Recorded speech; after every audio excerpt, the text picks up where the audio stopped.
அஸ்ஸலாமு அலைக்கும். Hi friends. அன்றைக்கி வந்து நான் போன வீடியோவில் சொல்லியிருப்பேன், அம்மா கூட தென்காசிக்கு போயிருந்தேன்.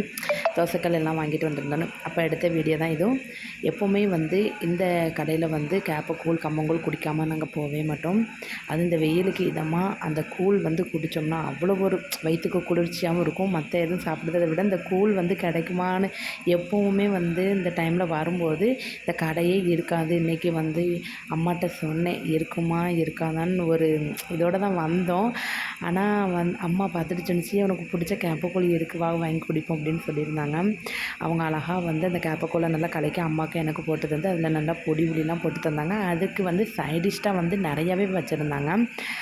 வத்தல், அதுக்கப்புறம் சீனரிக்காய் வத்தல், மோர் மிளத்தல், ஒரு 2-3 சட்னி, அதுக்கப்புறம் நெல்லிக்காய் ஊறுகாய், அதுக்கப்புறம் மாங்காய் ஊறுகாய் எல்லாமே வச்சுருந்தாங்க. அந்த கூழை குடிச்சிட்டு அந்த சைட் டிஷ்ஷும் வச்சு சாப்பிடும்போது அவ்வளோ ஒரு இதமாக இருந்துச்சு, அமிர்தமாக இருந்துச்சு சொல்லப்போனால்.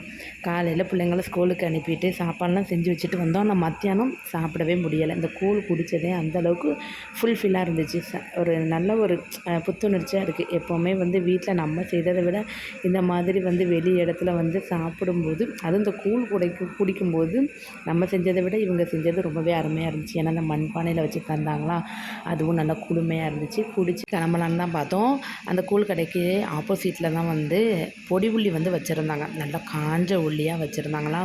சரி அங்கே வந்து வாங்கலாம் அப்படின்னு சொல்லும்போது ரேட்டு கேட்கும்போது 1.5 கிலோ 100 ரூபான்னு சொன்னாங்க.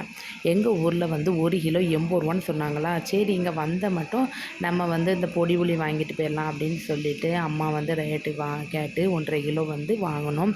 அங்கே சீனி கிழங்கெல்லாம் வச்சுருந்தாங்க. ஆனால் வந்து சீனி கிழங்கு வாங்கலை. இந்த பொடி உள்ளி மட்டும் வாங்கிட்டு இருக்கும்போது சரியான வெயில். என்னால் வந்து நிற்கக்கூட முடியல. அங்கிட்ட ஒரு கொடனக்கா இருந்துச்சா, அதுக்குள்ளே போய் நான் நின்றுக்கிட்டேன். எப்படிடா இவங்க வந்து இந்த மாதிரி வெயிலில் இருந்து இந்த மாதிரி வியாபாரம் பண்ணுதாங்க அப்படின்னு ஒரு சில நிமிஷம் நம்ம நினைக்கும் போதே கஷ்டமாக இருந்துச்சு. அதில் நிற்க கூட ஒரு 2 நிமிஷம் நம்மளால் நிற்க முடியல.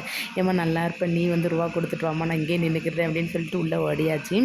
ஆனால் அந்த மாதிரி இருக்கவங்ககிட்ட வாங்கினோம்னா அவங்களுக்கும் விற்ற மாதிரி இருக்கும். ஏன்னா நம்மளுக்கும் வந்து கம்ஃபர்டபுளான ப்ரைஸில் தான் வந்து கொடுக்காங்க.